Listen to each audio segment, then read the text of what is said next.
Hi there, good morning, good afternoon, wherever you may be. So today I want to talk a little bit about limits of areas. Okay, so let's talk about limits of areas.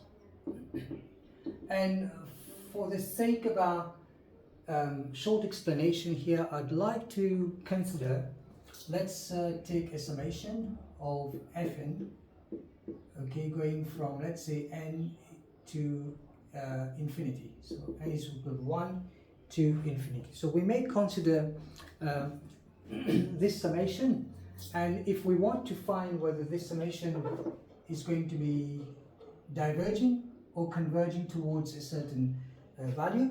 All right, so what we basically do is we may consider each step unit as being a rectangle here.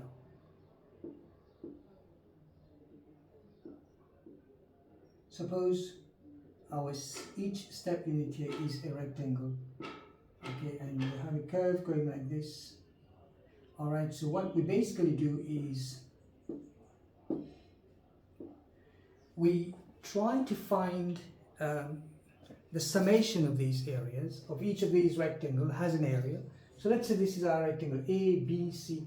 You add all of them up, and then you draw a comparison between the area of each, the sum of the areas of each of these rectangle, and you compare this, or you draw a comparison with the area under the curve. Now the curve may be, let's say y is equal to, could be y is equal to 1 over x over here, all right? And so we calculate the area under the curve, the area of each of these rectangles, and then we compare them, and we try to see which one is greater, which one is less, and this is going to actually try to help us to determine whether it's going to converge or diverge. Now, for the sake of our study again here, we may consider the harmonic series.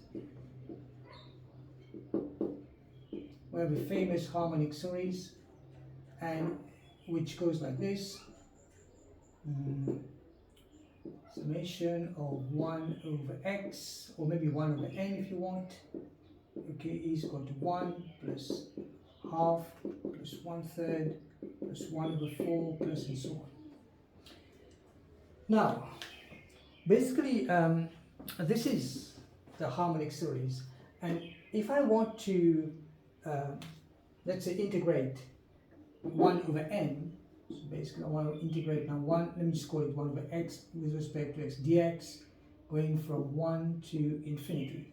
So I'm bound to get a result like this, ln x, and then of course going from 1 to infinity.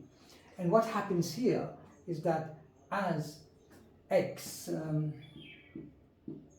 approaches infinity, the area, okay, the area is infinite. Therefore, what are we trying to say here is that we've just shown that the area under the curve, it becomes larger and larger and larger. It's an infinite area. So this implies that our summation 1 over n, okay, with limits going from n to infinity, that is 1 plus 1/2 plus 1/3 plus 1/4, etc. also approaches infinity, or is also an infinite series. And what we've just done here is basically known as the integral test. So in our next video we might be taking more examples. Examples to be able to understand the concept more clearly and answer questions that may appear in your exams. Take care.